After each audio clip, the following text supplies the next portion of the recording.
नमस्कार। आज हम डिस्कस करेंगे गिरिराज पत्रिका, जो कि हिमाचल प्रदेश की साप्ताहिक पत्रिका। देखिए, गिरिराज पत्रिका डिस्कस करेंगे, हिमाचल प्रदेश की साप्ताहिक पत्रिका है और फरवरी महीने का गिरिराज पत्रिका का ये पार्ट नंबर 3 है। इससे पहले जो है हम गिरिराज पत्रिका के फरवरी 2024 के 2 पार्ट डिस्कस कर चुके हैं और प्रीवियस मंथ के जितने पार्ट हुए हैं वो सभी भी जो है वो डिस्कस हो चुके हैं। उनका PDF भी आपको टेलीग्राम पर प्रोवाइड करवा दिया गया है। आज हम पार्ट 3 का क्वेश्चन नंबर 1 देखेंगे। इस बार आपको पता है बजट आया है, तो बजट के हम 2 पार्ट ऑलरेडी डिस्कस कर चुके हैं और गिरिराज पत्रिका में भी सारा का सारा बजट ही आया था, बजट से ही भरी हुई थी गिरिराज पत्रिका। तो यहाँ पर भी बजट के ही क्वेश्चन आज आपको देखने को मिलेंगे। तो एक हिसाब से देखा जाए तो बजट का भी ये तीसरा ही पार्ट हुआ, क्योंकि 2 पार्ट हम डिस्कस कर चुके हैं। क्वेश्चन नंबर 1 देखें क्या बोलते हैं यहाँ पर बोलते हैं the GDP of Himachal Pradesh is in 2023-24 at constant prices is expected to grow by. तो बोलते हैं कि 2023-24 में जो स्थिर कीमतें हैं उनके ऊपर हिमाचल प्रदेश की GDP बढ़ने का क्या जो है वो अनुमान है। अगर देखो हम GDP की बात करते हैं कि हिमाचल प्रदेश की जो GDP में बढ़ोतरी होगी ना, वो कितनी एक्सपेक्टेड की गई है 2023-24 में। कैसे पता चलेगा कि कितनी बढ़ोतरी होगी? इसको कंपेयर किया जाएगा प्रीवियस ईयर के साथ, प्रीवियस ईयर यानी कि 2022-23 के साथ इसको जो है वो कंपेयर किया जाएगा, तब पता चल जाएगा। तो इसमें अनुमानित है ये कि 9,428 करोड़ की बढ़ोतरी जो है वो होगी। ऑप्शन बी जो है वो सही आंसर हो जाएगा।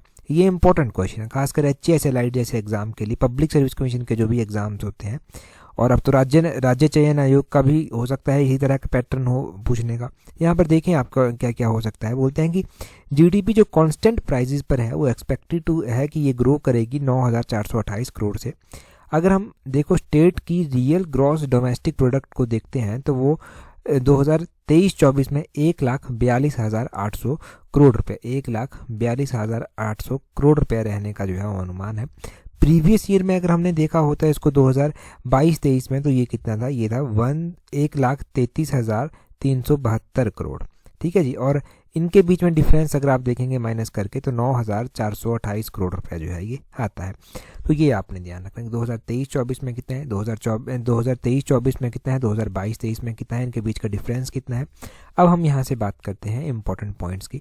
हमने हिमाचल की इकोनॉमिक ग्रोथ जानी थी, विकास दर जानी थी, 7.1% रहने का जो है वो इसका जो है वो अनुमान लगाया गया है। हमने हिमाचल की पर कैपिटा इनकम जानी थी 2023-24 के लिए बजट की वीडियो में, उसमें 2,35,199 रुपये 2023-24 में पर कैपिटा इनकम रहने का अनुमान है। 2022-23 में ये 2,18,788 करोड़ जो है वो रही, ये भी आपने ध्यान रखना है। और हिमाचल प्रदेश में ये सारी चीज़ें जो हैं वो आर्थिक सर्वेक्षण से भी जो है वो बनेंगी। जो इकोनॉमिक सर्वे की जो है वो वीडियो आएगी वो अलग से आएगी। वैसे अगला क्वेश्चन देखते हैं हमारे पास क्या पूछा गया है। नेक्स्ट क्वेश्चन बोलते हैं यहाँ पर according to 2024-25 Himachal Pradesh budget how much amount proposed for technical education sector. तो देखो एजुकेशन की हम बार बार बात करते रहे हैं कि किस सेक्टर को जो है कितना पैसा देने की बात जो है वो कही गई है। यहाँ पर पूछा गया है टेक्निकल एजुकेशन के बारे में। देखो टेक्निकल एजुकेशन की अगर हम बात करते हैं कि इसको कितना करोड़ रुपया जो है देने की बात कही गई है, तो इसको 330 करोड़ रुपया देने की बात जो है वो कही गई है। ऑप्शन बी जो है वो सही आंसर हो जाएगा। टेक्निकल एजुकेशन की हम बात कर रहे हैं यहाँ पर 330 करोड़ रुपया। और भी अलग अलग सेक्टर्स हैं, उन सेक्टर्स की बात करते हैं कि कितना जो है वो उनके लिए बजट एलोकेट किया गया है। वही सेक्टर हम यहाँ पर डिस्कस करेंगे जो हम पहले जो है वो पढ़ चुके हैं, ये पहले जो है जिनको रिवाइज हमने जो है वो कर लिया है। तो कौन कौन से हैं, हमने कौन कौन से जाने थे? हमने सामाजिक सुरक्षा जाना था, सोशल सिक्योरिटी जिसको कहेंगे, उसमें 2,457 करोड़ रुपये एलोकेट किया गया है। हमने जाना था यहाँ पर कृषि और बागवानी, इनको कंबाइन करके हमने जाना था 1,113 करोड़ रुपया जो है उन दोनों को दिया गया है। और शिक्षा के क्षेत्र में 9,890 करोड़ रुपये देने की बात कही गई है। और अगर हम बात करें स्वास्थ्य के क्षेत्र में, तो स्वास्थ्य के क्षेत्र में 3,415 करोड़ रुपये देने की बात कही गई है बजट में।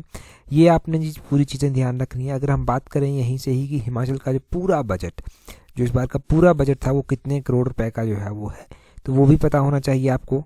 58,444 करोड़, 58,444 करोड़ रुपए रहने की जो है वो बजट जो है वो एस्टिमेटेड है हमारा जो अभी का बजट है। ये आपने ध्यान रखना है।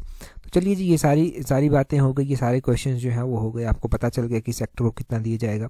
अगला क्वेश्चन देखें क्या बोलते हैं model drug prevention and rehabilitation centre will be established at. तो बोलते हैं कि मॉडल ड्रग रोकथाम एवं पुनर्वास केंद्र कहाँ पर स्थापित किया जाएगा। देखो हिमाचल प्रदेश में बात कही गई कि ये जो है वो एक model drug prevention and rehabilitation centre जो है वो स्थापित किया जाएगा। कहाँ पर किया जाएगा जी? कांडा घाट में किया जाएगा। ऑप्शन सी जो है वो सही आंसर हो जाएगा। कांडा घाट डिस्ट्रिक्ट सोलन में पड़ता है जहाँ पर ये स्थापित करने की बात कही गई है। अभी जो कांडाघाट में सेंटर स्थापित किया जाएगा, model drug prevention and rehabilitation centre, इसमें क्या क्या सुविधाएं दी जाएंगी? इसमें लाइब्रेरी की सुविधा होगी, जिम की सुविधा होगी, इंडोर आउटडोर के स्पोर्ट्स जो होती हैं वो होंगी, और एक तरह से ये भी इंश्योर करने की कोशिश की जाएगी कि रोड कनेक्टिविटी जो है वो पूरी यहाँ पर हो सके।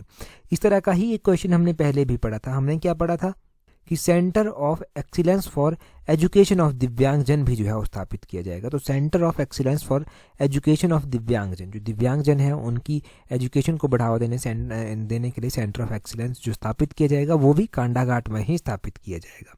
ये भी ध्यान रखें। एक हमने गोकुल मिशन के बारे में भी पढ़ा था। ये जो गोकुल मिशन है ना, इसका ये क्वेश्चन जो है ना मैंने टेलीग्राम पर भी टेलीग्राम नहीं, यूट्यूब पर ही जो है क्यूज की फॉर्म में जो था वो अपलोड भी किया था। राष्ट्रीय गोकुल मिशन जो है ना ये चलाया गया है। इस मिशन के तहत सेंटर ऑफ एक्सीलेंस स्थापित किया जाएगा। वो कहाँ पर किया जाएगा? वो बसल में किया जाएगा। बसल में किया जाएगा। ये बसल कहाँ पर पड़ता है? ये ऊना डिस्ट्रिक्ट में बसल पड़ता है, जहाँ पर ये किया जाएगा। 44 करोड़ रुपए की सहायता से जो है ये सेंटर ऑफ एक्सीलेंस जो राष्ट्रीय गोकुल मिशन के तहत आता है वो स्थापित किया जाएगा जी। ठीक है जी, ये सारी इंपॉर्टेंट पॉइंट्स आपने ध्यान रखने हैं। यहाँ से कोई ना कोई क्वेश्चन कहीं से भी घुमा फिरा कर बन सकता है। अगला क्वेश्चन देखिए हमारे पास क्या पूछा गया है नेक्स्ट क्वेश्चन में बोला गया है which of the following statement is are correct about Mukhyamantri Sukh Arogya Yojana. तो हमने मुख्यमंत्री सुख आरोग्य योजना रिवाइज की थी, पहले नाम सुना है आपने इसका क्योंकि नई योजना इस बार चलाई गई है। इस योजना के तहत बोलते हैं कि ये जो मुख्यमंत्री सुख आरोग्य योजना है, कथन कुछ दिए गए हैं, कौन सा कथन सही है? पहले कथन में देखिए क्या बोलते हैं, पहली स्टेटमेंट में बोलते हैं कि अंडर दिस, ये जो योजना है इसके तहत free medical facilities will be provided to all such farmers and elderly people above 70 years of age. तो बोलते हैं कि इस योजना के तहत सभी किसान हो गए 70 यानी कि 70 वर्ष से अधिक की उम्र के जो बुजुर्ग हैं वो हो गए, उनको मुफ्त चिकित्सा जो है वो सुविधा प्रदान की जाएगी। क्या ऐसा बोला जाता है इसके तहत? अच्छा, दूसरी स्टेटमेंट भी साथ में देखते हैं।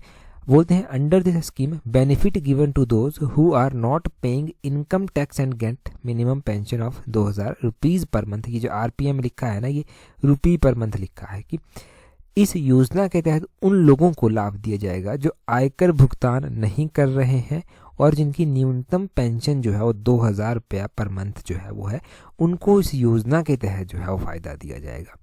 पहली स्टेटमेंट से देखो ये योजना जो चलाई गई है, सही बात है कि बुजुर्गों के लिए चलाई गई है। फार्मर्स जिसमें आते हैं, जो बुजुर्ग लोग हैं 70 वर्ष से अधिक, उनके लिए चलाई गई। तो बिल्कुल सही ये स्टेटमेंट हो गई मुख्यमंत्री सुखाश्रय जो ये योजना है उससे संबंधित। अगले क्वेश्चन में बोलते हैं कि इस योजना का लाभ सिर्फ उन्हीं लोगों को मिलेगा क्या जो टैक्स नहीं देते और जिनकी जो पेंशन है वो कम से कम मिनिमम जो है वो 2000 है? नहीं, ये देखो ये बिल्कुल सही नहीं है बात, ये गलत स्टेटमेंट है। ठीक है, तो only one statement is correct हो जाएगा। अब दूसरी स्टेटमेंट को करेक्ट करके समझते हैं कि क्या होगा। यहाँ पर मुख्यमंत्री सुख आरोग्य योजना के बारे में जानिए। इसमें फ्री मेडिकल फैसिलिटीज प्रोवाइड करवाई जाएगी उन फार्मर्स को, उन बुजुर्ग लोगों को जिनकी जो इनकम है ना, जिनकी जो एज है ना वो 70 ईयर से कम है। दूसरा यहाँ पर कहते हैं कि उन लोगों को सुविधा दी जाएगी जो टैक्स नहीं देते और जिनको जो है वो पेंशन नहीं लगी हुई है। Do not get any pension, जिनको पेंशन नहीं लगी हुई है उनको जो है ये सुविधा दी जाएगी। और इनकम टैक्स भी बाकायदा वो लोग ना देते हो, उनको इस योजना के तहत जो है वो सुविधा दी जाएगी। क्या सुविधा है ये तो पता चला ना आपको कि फ्री मेडिकल सहायता देने की बात कही गई है। फ्री मेडिकल फैसिलिटीज जो है वो उनको दी जाएंगी। ठीक है जी, तो इस तरह से ये क्वेश्चन स्टेटमेंट बेस्ड पूछा जा सकता है ना। बजट से क्वेश्चन पूछे गए थे। तहसील वेलफेयर ऑफिसर का एक बार एग्जाम हुआ था लास्ट टाइम, जब अभी जो लास्ट टाइम हुआ है उसमें पूछे गए थे। तो इस तरह के क्वेश्चन हेल्प करते हैं। उस टाइम भी हमने क्वेश्चन पंचवटी योजना उस टाइम पूछी गई थी और मैंने गिरिराज पत्रिका में बहुत बार पंचवटी योजना डिस्कस की थी। ऐसे ही हेल्प मिलेगी। अगला क्वेश्चन देखें क्या बोलते हैं daily wage of MNREGA workers increased by Himachal Pradesh government from 240 rupees to. तो बोलते हैं कि मनरेगा वर्कर्स जो है इनकी जो डेली वेजेस हैं, डेली इनको जो मजदूरी दी जाती है वो 240 रुपये से बढ़ा दी गई है। परंतु बजट में क्या कहा गया है कि 240 रुपये से बढ़ाकर इसको कितना किया जाता है? तो 240 से बढ़ाकर जो है वो इसको 300 रुपया करने की बात कही गई है बजट में। ऑप्शन सी जो है वो सही आंसर है। मनरेगा की दिहाड़ी की हम बात कर रहे हैं एक तरह से, यहाँ पर वही लिखा गया है increase the daily wage of MNREGA workers from the current 240 to 300 rupees. ये ध्यान रखें। अच्छा, आपको पता है कि फार्मर्स जो हैं वो स्ट्राइक कर रहे हैं। फार्मर्स जो हैं वो जैसे पंजाब हरियाणा के किसान हो गए, ये लोग जो हैं वो अपनी कुछ एक मांगों को लेकर जो है वो केंद्र सरकार के खिलाफ जो है वो बगावत कर रहे हैं, या आप कहें कि स्ट्राइक कर रहे हैं।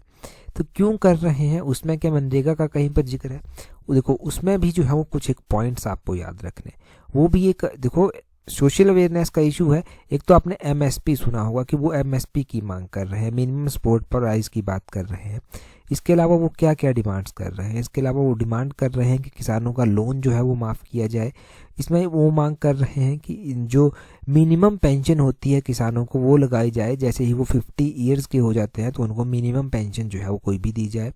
और तीसरा इसमें कहा जाता है कि एक बिल लाया गया था, इलेक्ट्रिसिटी अमेंडमेंट बिल, उस बिल को जो है वो सरकार वापस ले, विड्रॉ जो है वो इस बिल को करे, तो उस बिल को विड्रॉ करने की बात कहती है। चौथा, वहाँ पर मनरेगा की बात की गई।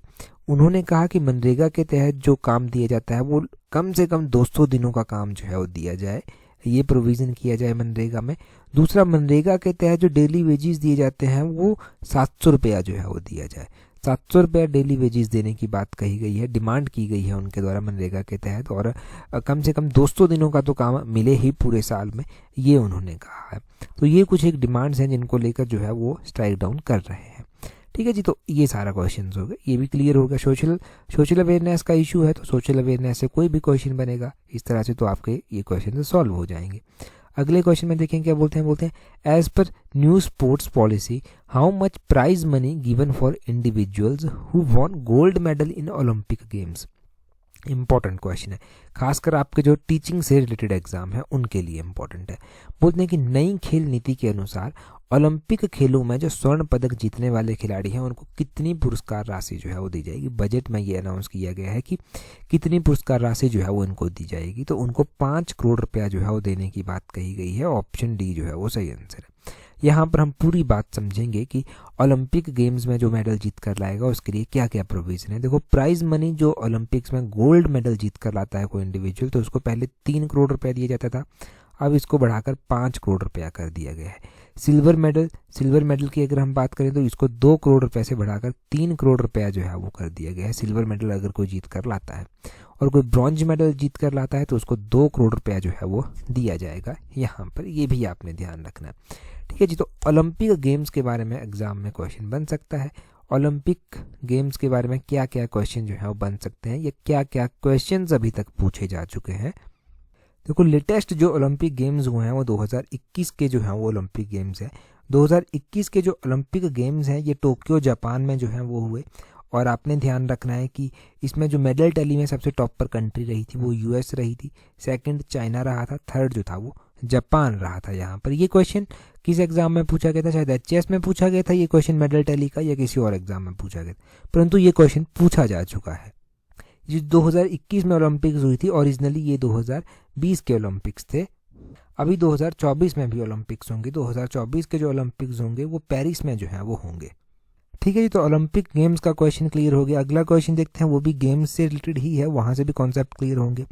बोलते हैं as per new sports policy how much prize money given to an individual who won gold medal in Asian games. तो एशियन गेम्स में अगर कोई गोल्ड मेडल जीत कर लाता है तो उसको जो है वो कितना प्राइज दिया जाएगा। देखो, एशियन गेम्स की अगर हम बात करें तो एशियन गेम्स में अगर कोई गोल्ड मेडल जीत कर लाता है तो उसको जो है वो कितना अमाउंट देने की बात कही गई है। उसको कहा गया है कि 4 करोड़ रुपया जो है वो दिया जाएगा, गोल्ड मेडल। ऑप्शन सी सही आंसर हो गया। अब यहाँ पर देखें पूरी बात क्या है। यहाँ पर बोलते हैं प्राइज मनी है जो अगर कोई भी गोल्ड मेडल जीत कर लाता है तो पहले 50 लाख रुपया दिया जाता था, इसको बढ़ाकर 4 करोड़ रुपया कर दिया जाता है। सिल्वर मेडल में जो है 30 लाख रुपया दिया जाता था, उसको 2.5 करोड़ रुपया कर दिया गया है। ब्रॉन्ज मेडल में 20 लाख था पहले, उसको 1.5 करोड़ रुपया कर दिया गया है। अभी देखो 2023 का एक करंट अफेयर का क्वेश्चन बनेगा, अक्टूबर महीने सितंबर महीने से ये क्वेश्चन बनेगा कि 19th नंबर के जो एशियन गेम्स थे वो कहाँ पर जो है वो हुए। 19th नंबर के जो एशियन गेम्स थे वो कहाँ पर हुए? वो चाइना के होंगजोंग रीजन में जो था वो हुए। बहुत बार हमने पढ़ा है, अभी थोड़ा भूलना भी स्टार्ट हो गए होंगे चाहे इसको।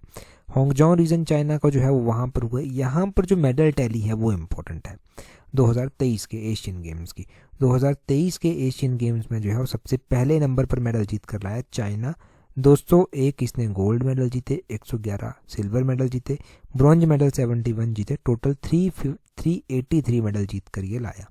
दूसरे नंबर पर जापान कंट्री रही जिसने गोल्ड मेडल 52, सिल्वर 67 और ब्रॉन्ज 69 और टोटल 188 मेडल जो था वो जीते। चौथे नंबर पर साउथ कोरिया रहा जिसने टोटल 190 मेडल जीते। 190 में से 42 गोल्ड थे, 59 सिल्वर थे, 89 जो था वो ब्रॉन्ज थे। चौथे नंबर पर आया अपना देश भारत महान। अपने देश भारत ने जो है वो यहाँ पर 107 मेडल जो है वो जीते। इसमें से 28 तो इसने गोल्ड मेडल जीते, 38 इसने सिल्वर मेडल जीते, 41 इसने ब्रॉन्ज मेडल जो है वो जीत कर यहाँ पर लाए। तो ये थी इंडिया की धमाकेदार परफॉर्मेंस। चौथे नंबर पर इंडिया रहा। इंडिया की मेडल टैली पहले, दूसरे, तीसरे नंबर पर कौन कौन सी कंट्रीज रही वो आपने ध्यान रखना है। साथ में ही आपने ध्यान रखना है कि किस कंट्री ने जो है वो कितने मेडल जीत कर लाए थे। ठीक है जी, इनको तो नोट ही कर लें, ये तो एग्जाम में पूछे ही जाएंगे। अगला क्वेश्चन देखिए। अच्छा, यहाँ पर भी प्राइज मनी दी गई है कॉमनवेल्थ गेम्स की। कॉमनवेल्थ गेम्स में जो है गोल्ड मेडल जीत कर लाता था उसको 50 लाख दिया जाता था, अब 3 करोड़ कर दिया गया है। सिल्वर मेडल जो जीत कर लाता था उसको 30 लाख दिया जाता था, अब 2 करोड़ कर दिया गया है। ब्रॉन्ज मेडल वाले को 20 लाख से बढ़ाकर 1 करोड़ रुपया जो है वो कर दिया गया है। अगला क्वेश्चन देखें क्या बोलते हैं यहाँ पर। अगले क्वेश्चन में देखें बोला गया है यहाँ पर how much sports quota for various post in the Himachal Pradesh departments. तो बोलते हैं कि कितना स्पोर्ट्स कोटा जो है वो हिमाचल प्रदेश में दिया जाता है अलग अलग विभागों में। अगर हम स्पोर्ट्स कोटे की बात करते हैं कि हिमाचल प्रदेश में नौकरियों में कितना जो है वो स्पोर्ट्स कोटा दिया जाता है, ऑप्शन बी 3% स्पोर्ट्स कोटा जो है वो दिया जाता है। यहाँ से एक्स सर्विसमैन के बारे में भी ध्यान रखें। गवर्नमेंट ने ये कहा है कि वो इंश्योर करेगी कि 15% पोस्ट जो है वो रिजर्व रखी जाए एक्स सर्विसमैन के लिए अलग अलग विभागों में, और 2024-25 में प्रायोरिटी बेस पर जो है वो इसको फिल किया जाए फिर से। ठीक है जी, ये कहा गया है। तो ये एक 3% का हो गया, 15% का हो गया। टेट जैसे एग्जाम्स जो होते हैं ना, छोटे छोटे एग्जाम्स, उनमें ना इस तरह के क्वेश्चंस पूछ लिए जाते हैं। तो कहीं पर भी पूछ सकते हैं, कोई ऐसा पैरामीटर तो है नहीं कि किसी एग्जाम में कोई क्वेश्चन पूछा जाएगा, कहीं पर भी पूछे जा सकते हैं। और आप हर एक एग्जाम के लिए जो है वो तैयार रहने चाहिए, आपकी तैयारी ही उस हिसाब से होनी चाहिए। पीजीटी पेपर 1 की अगर आप तैयारी कर रहे हैं, पीजीटी की तैयारी कर रहे हैं, तो पेपर 1 की टेस्ट सीरीज आप प्रैक्टिस कर सकते हैं, जिसका लिंक नीचे डिस्क्रिप्शन बॉक्स कमेंट बॉक्स में दिया गया है। आपकी परफेक्शन हो जाएगी प्रैक्टिस कर करके। टोटल टेस्ट जो है जिनको जो है वो टेस्ट सीरीज के रूप में बनाया गया है, तो वहाँ से प्रैक्टिस अब जब आप करेंगे तो आपकी एक परफेक्शन हो जाएगी। दूसरी बात ये है कि आप जो है नेगेटिव मार्किंग से कैसे डील करना है, आपको कितने क्वेश्चन करने हैं, छोड़ने हैं, वो पता चल जाएगा। अगर बड़े ही सीरियस एस्पिरेंट्स हैं अगर आप, और एक फाइनल पेपर की तरह अगर आप इसको प्रैक्टिस करते हैं, तब तो आप ये समझिए कि आप खुद को काफ़ी इम्प्रूव जो है वो कर सकते हैं यहाँ पर पेपर 1 में। पेपर 1 का रोल बहुत इंपॉर्टेंट है। अगला क्वेश्चन देखें, बोलते हैं एमएलए डिस्क्रिशनरी ग्रांट, जिसको डीजी कहा गया, MLA discretionary grant will be increased from 13 lakh to. तो बोलते हैं कि एमएलए को जो डिस्क्रिशनरी ग्रांट दी जाती है उसको 13 लाख से बढ़ाकर कितना कर दिया गया है। तो अभी जो बजट आया उसमें एमएलए डिस्क्रिशनरी ग्रांट को 13 लाख से बढ़ाकर जो है 14 लाख रुपया जो है वो कर दिया गया है। ऑप्शन ए जो है वो सही आंसर हो जाएगा।